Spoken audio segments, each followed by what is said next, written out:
We go 3, 2, and 1. Well, Mayor Doug, welcome back to Mayor's Monday here at WSAU, WSAU.com. As we're recording this, can finally say now we know what the softball team is going to be called, the Wausau Ignite. Wausau Ignite. Awesome. You think they went with the right? Is that the right branding? Is that the good? I way thought to it was represent? pretty cool. They had the logo unveiling. We and I Mm-hmm. were at about an hour and a half ago. Yeah. I thought it was. I wasn't sure. I wasn't paying attention to which the two were, but Ignite seemed pretty decent. They had all the young girls come out with the Ignite T-shirts on. They unveiled it. The logo is like an owl. Yeah. And it's a real cool logo. I think it's going to be a great addition here to Wausau. Yeah, and the big development, I guess, with this from the city's perspective, besides something else to put the Wausau name on, the big development is the changes at Athletic Park, and you brought it up kind of when you spoke at the meeting about this opens athletics park uses up to 100% of the population instead of just baseball being played on there, predominantly a boys and men's sport. Now we can play softball at Athletic Park, and we can kind of showcase this facility to everyone, not just in the spectator's perspective, but from the participants' perspective. Right. So it doubles the opportunity. So now you are giving women's college softball an opportunity in a venue.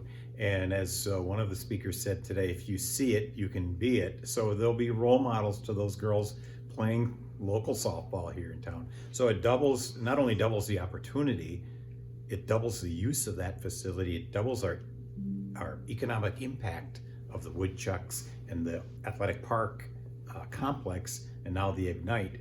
So we're going to have roughly 60 evenings of baseball or softball this summer. So that is going to be huge impact. Mm-hmm. And as the mayor of the city, as somebody who's a long-term resident of the city, I'm sure that's got to be absolutely great to see that we are going to be on that stage like that, and we open up some eyes to some people that might not normally visit Wausau as well. Oh, it has a big following.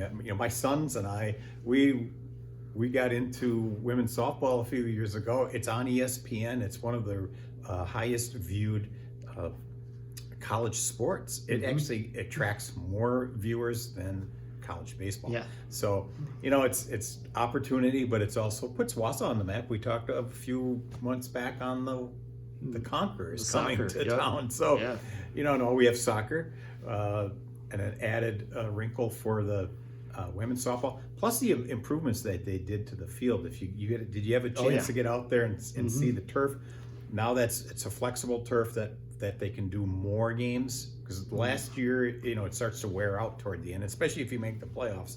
Now you're starting to get a ragged field. They can change the field for softball because it's a different diamond, it's a different sport to baseball, and it's just going to wear a lot better, a lot longer. Yeah, so a great thing for Wausau. It's going to be great to see. I know I will probably be at multiple games this summer at Athletic Park.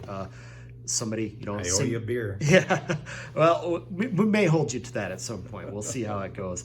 But yeah, it's going to be a great thing for Wausau. I'm looking forward to it. I'm looking forward to getting my first Wausau Ignite hat, and it's again a great looking logo, and being able to tell that story from the inside, because this is something that in year 2 now, Northwoods League softball, we are on the inside track of, and I don't think that should be lost. Well, either. that's there's a great point, because not only is it a new softball team, it's a new softball league, and you've got to credit Mark McDonald and the Woodchucks for standing that up and getting the league together. So you're starting out, and they're going to have the same number of teams that the Woodchucks started out many moons ago with the Northwoods League. I believe it was 1994 with 5 teams. 5 teams, and now they're up to 24 teams. Yep.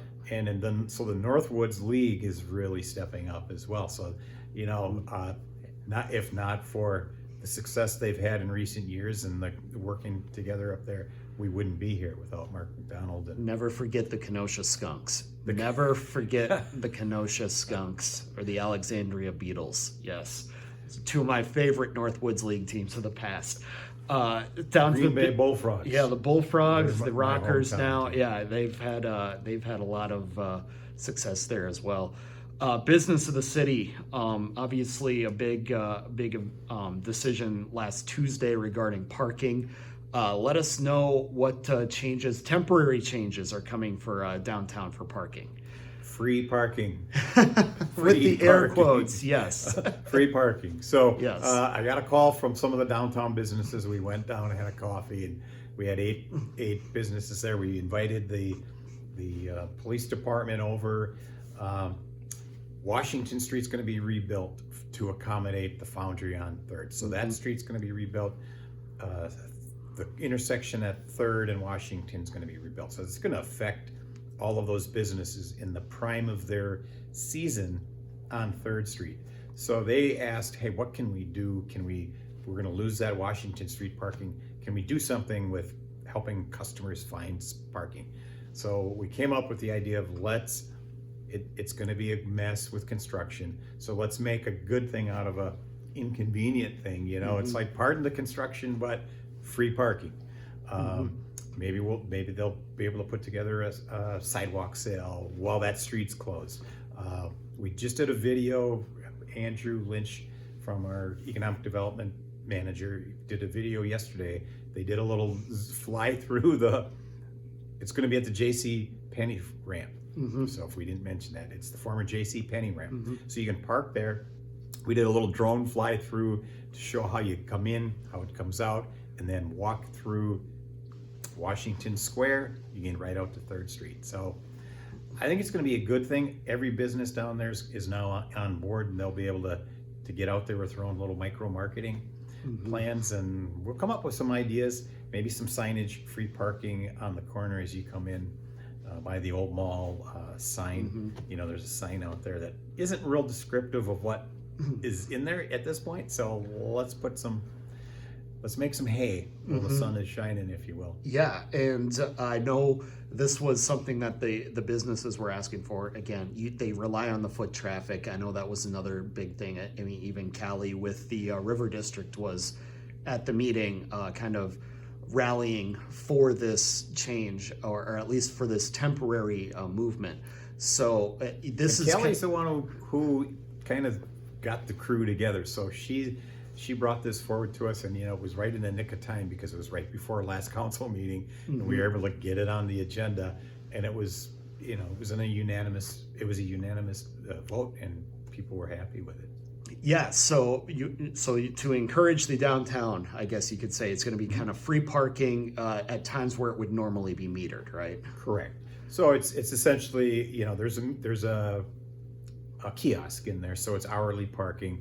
We're essentially waiving the hourly parking for normal business hours to come in and shop.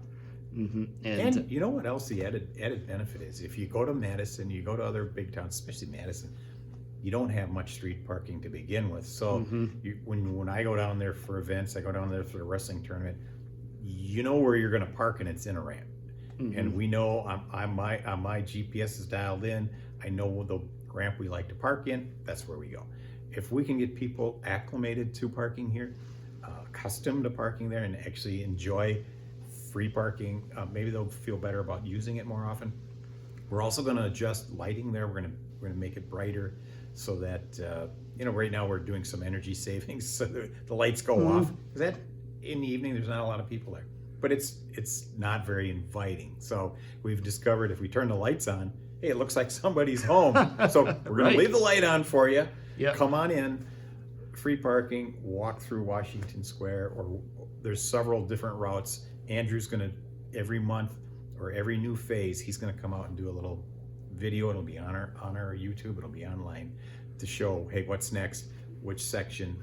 We're going to do the western section first, then the eastern section, and then that intersection. So it'll be something to keep your eye on.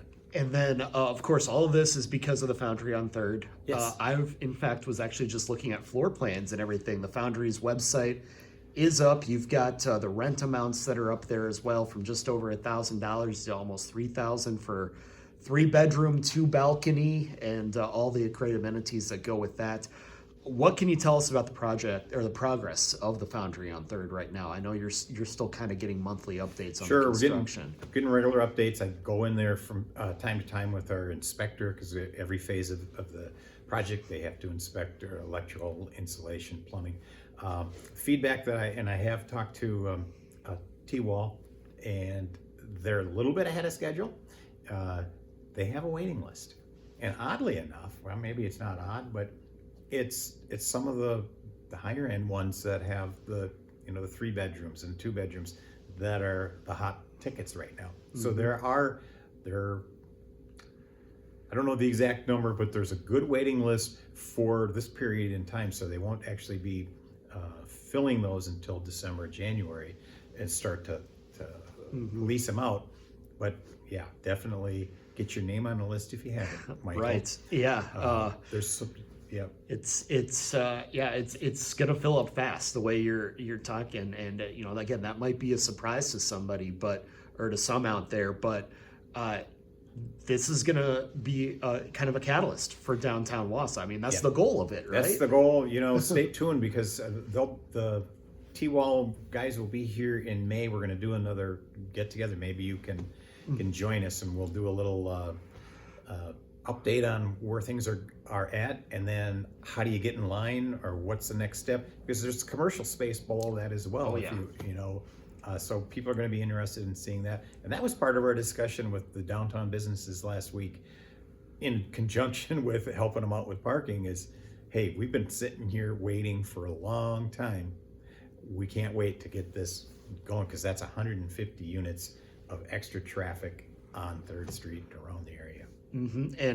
And from the newsroom at my office, you can just about see it in the skyline. I looked out a couple of weeks ago, and I said, "Look, there it is. We're just about to cap this building off." I mean, and there's other projects in town too that are getting ahead of schedule, and those wait lists are even developing as well, like at the West Side Battery site. So, if you want to get into downtown Wausau, now's the time, right? Right. And it's going to be a community. I think we talked about last time. It's a community. It's a neighborhood. That's what I think what we're looking for. We want to have all the amenities there. You've got a few more things coming along the river walk that you'll see soon, and can't quite say yet. Well, some of them we've seen the Vanguard already. The general development plan was approved for that, so more specifics to come.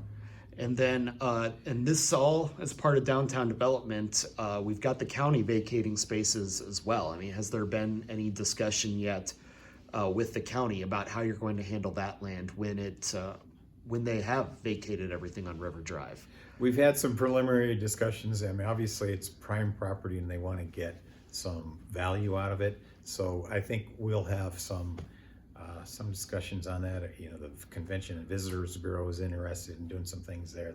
So there's a lot of interest. I can't give you any specifics at this minute. I will say this until I'm blue in the face. In fact, it may be my new... I know where you're going with this. Maybe my new...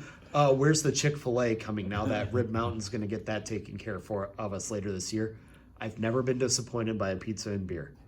So anything like that we can get into downtown Wausau, I think that would be great. Trader Joe's, some sort of there's a lot coming. Yeah, absolutely. Well, Mayor Doug, before we let you go, as far as the parks go, how are we looking as we get turned over to summer operations? How are the parks? Well, I'll give you one park operation. I'm going to get my light on over here. There we go. We had to do that a time or two. It's a motion sensor. That's what we're trying to fix over at the we had to do that a time or two with Mayor Katie as well. So, we just contracted with a service provider for the concession stand, the former Bricks. So that's going to be coming, and there'll be a name, maybe an announcement soon. I kind of was told what the name would be, but he hasn't announced it yet. But it's the gentleman who owns the trampoline park in Trampoline Park, the Sawmill. The Sawmill, there you go. And it's going to be some pizza, some soft serve. So it's going to be a little different than Bricks. It's going to add a few more snacks and a few more things. He's got some great ideas. They're excited to get in there, and hats off to Jamie and the Parks Department for getting that as a successful RFP. So look forward to that. We'll have a lot to walk down on, a lot to do on the Riverwalk this summer. Absolutely. Mayor Doug, we always appreciate the time. Look forward to chatting again next month. Thanks for your patience, Mike.